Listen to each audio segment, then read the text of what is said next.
आजको यो भिडियोमा हामी काइनेटिक एनर्जी है of rotation of a rigid body, कुनै पनि रिजिड बडी आफ्नो एउटा एक्सिसको अबाउटमा रोटेट गर्दैछ भने त्योसँग kinetic energy, total kinetic energy कति हुन्छ त, त्यो हामी यो भिडियोमा क्याल्कुलेट गरेर हेर्छौं।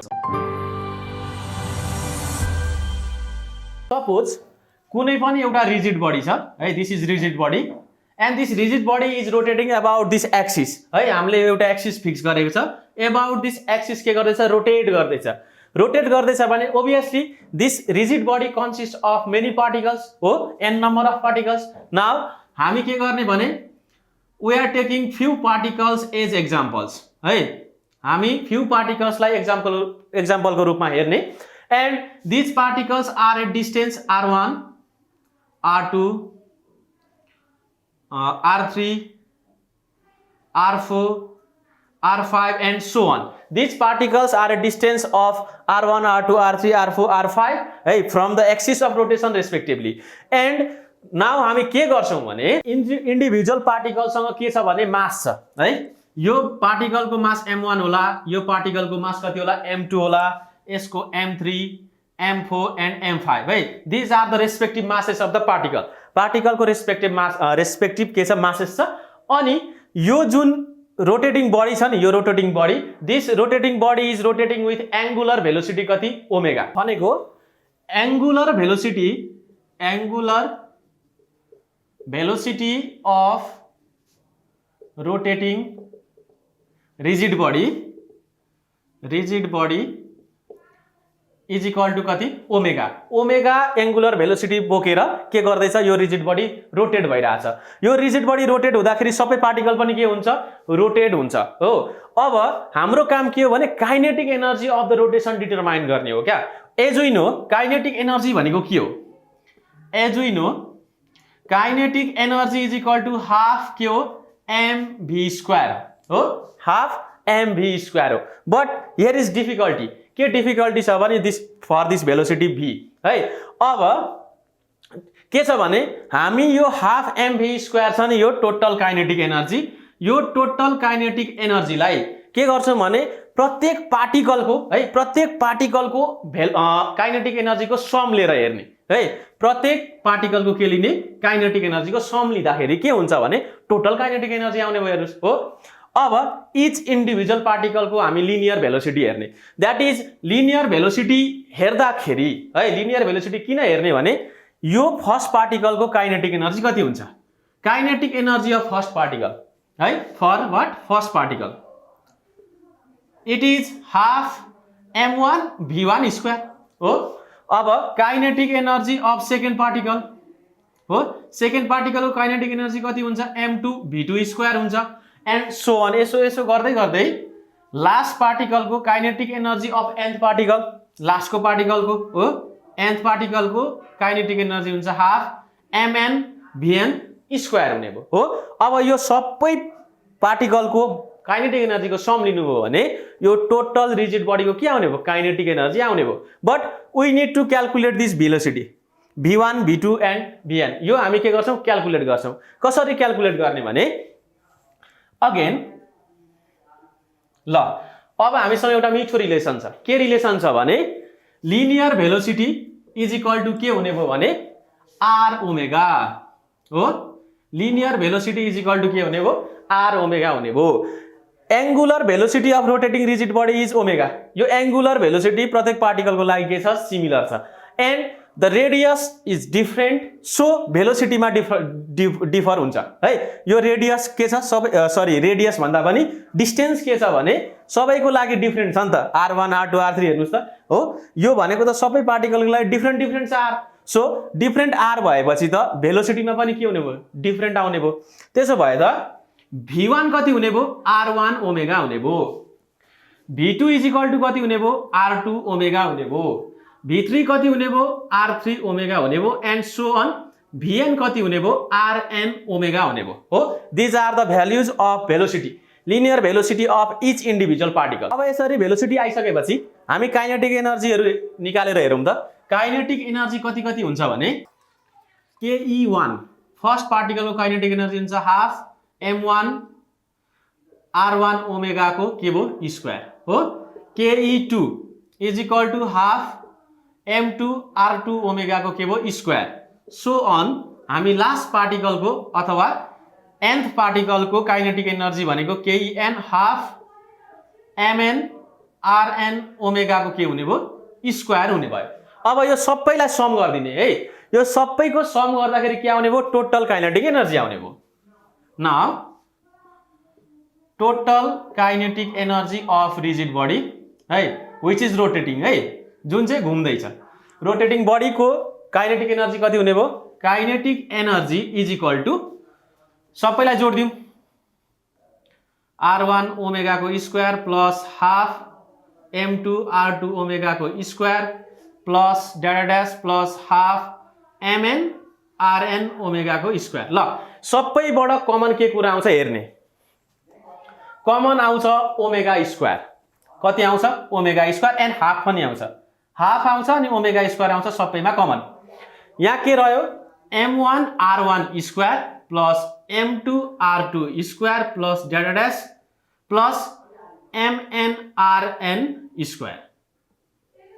ल यहाँ एउटा सानो कुरा हामीले निकाल्यौं कहाँ ब्राकेट भित्र के छ m1 r1 square m2 r2 square m3 r3 square mn rn square these are the sum of के हुने भयो moment of inertia of individual particle. यो भनेको मोमेन्ट अफ इनर्सिया के को हो m1 को, यो के हो मोमेन्ट अफ इनर्सिया के को हो m2 को हो, अनि यसरी नै mn rn स्क्वायर के हो nth पार्टिकलको मोमेन्ट अफ इनर्सिया हो। हामीले त यो ब्राकेट भित्र के गर्दैछौं भने सबै मोमेन्ट अफ इनर्सियालाई जोडिदैछौं हो, सबै मोमेन्ट अफ इनर्सियालाई जोडेपछि त टोटल मोमेन्ट अफ इनर्सिया आउने हेर्नु। ल यो रिजिड बडीको टोटल मोमेन्ट अफ इनर्सिया भयो कि भएन यो ब्राकेट भित्रको भयो भनेपछि त half omega square moment of inertia भनेको के हुने भयो summation mi ri square i is equal to 1 to n, यो भ्यालु भनेको यो हो सबैको सम। ल यो भनेको के हो यो भनेको मोमेन्ट अफ इनर्सिया हो is equal to half omega square i हुने भयो, i represents the total moment of inertia. अब भनेपछि काइनेटिक एनर्जी कति क्याल्कुलेट गर्यौं हामीले हाफ I omega square. This is the beautiful relation of kinetic energy for rotating rigid body. अब kinetic energy of rotating body त हामीले पढ्यौं हो। अब त्यसको एउटा एक्जाम्पल हेर्ने ल, त्यसको एक्जाम्पल हेर्दाखेरि के हेर्ने भने kinetic energy of a rolling body. क्या कुनै पनि एउटा व्हील छ, व्हीललाई तपाईले गुड्काइदिनु हो क्या केमा प्लेन सर्फेसमा, प्लेन सर्फेसमा के गर्नुभयो तपाईले रोल गराइदिनु भयो, रोल गराउनु भयो, रोल गराउँदाखेरि एकचोटी व्हीलले एक राउन्ड मात्रै मार्यो है। अब एक राउन्ड मात्रै मार्दाखेरि भनेको यो व्हीलको है यो रोटेटिङ रोलिङ बडीको रेडियस r छ अरे क्या, रेडियस r छ भने एकचोटी मात्रै टक्कै घुमेर अगाडि बढ्यो, एकचोटी मात्रै घुमेर अगाडि बढ्दाखेरि यसले डिस्टेन्स कभर गर्छ x is equal to 2πr। यसको सर्कमफरेन्स जति छ एकचोटी यो ठ्याक्कै घुमिसक्दा के हुन्छ यसले लिनियर डिस्टेन्स भनेको x इज इक्वल टू कति ट्राभल गर्छ 2πr। यसको सर्कमफरेन्स जति छ नि एकचोटी ठ्याक्क रोल गरेर अगाडि बढ्दाखेरि यसले डिस्टेन्स भनेको x is equal to 2πr। यो व्हीलको जति छ सर्कमफरेन्स त्यति नै लिनियर डिस्टेन्स ट्राभल गर्ने भयो अगाडि बढ्दाखेरि।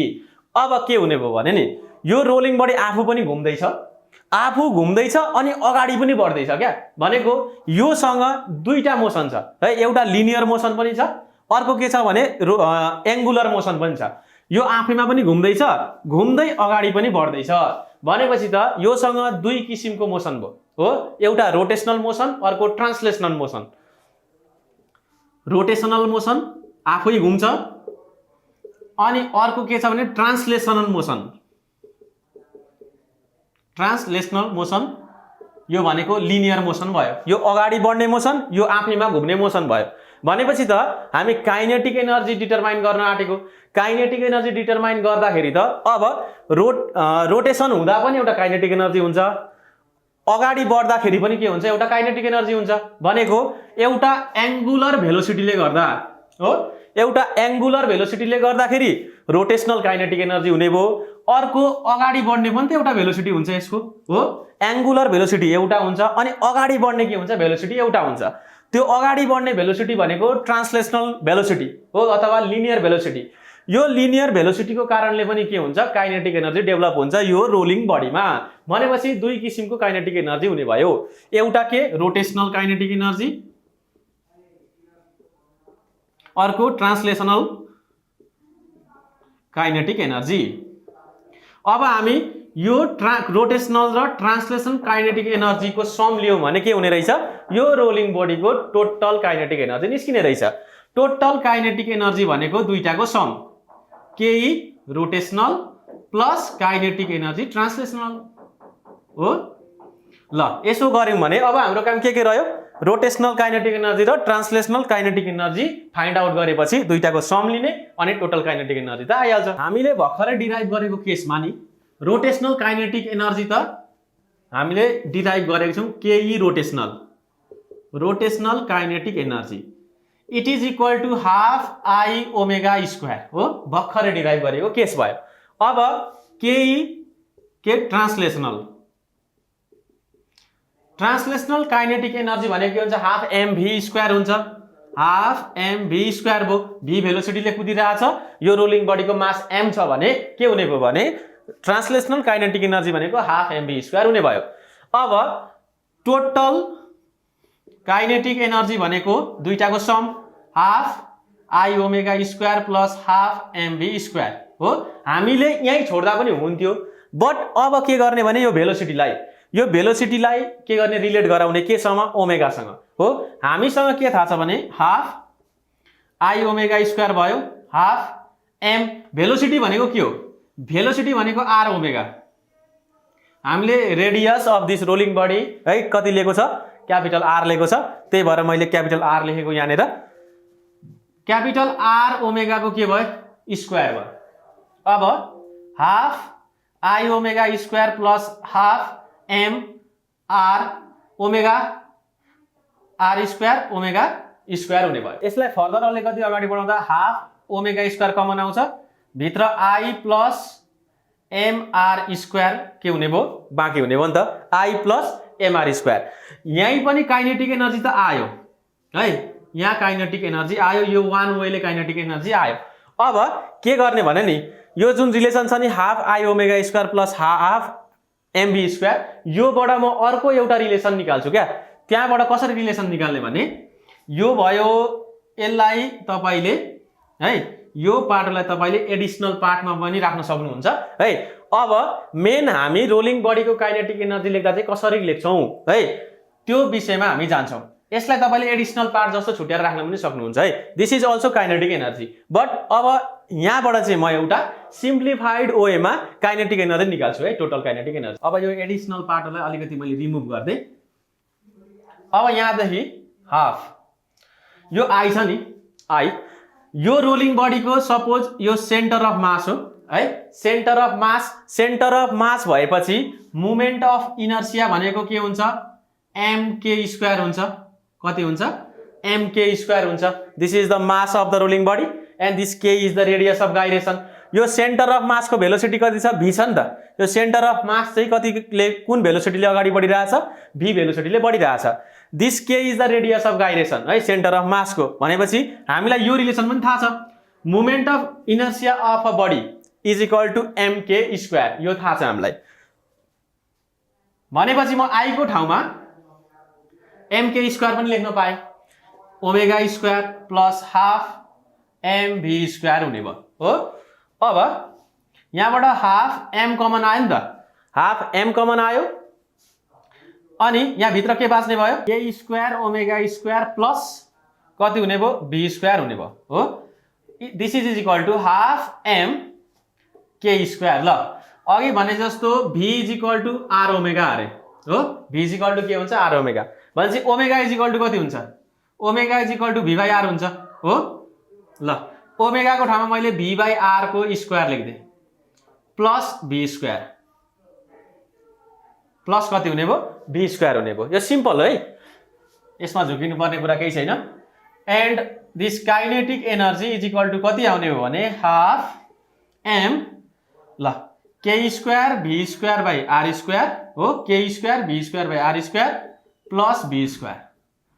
फेरि माथिबाट m v स्क्वायर कमन आयो, v स्क्वायर कमन आयो, यहाँ कति रह्यो के square by r square plus 1 रह्यो हो v स्क्वायर कमन तान्दा Now this expression is the kinetic energy of a rolling body. Right? This expression, kinetic energy is equal to half mv square 1 plus k square by kati r square. Right? This is the real expression for kinetic energy of a rolling body.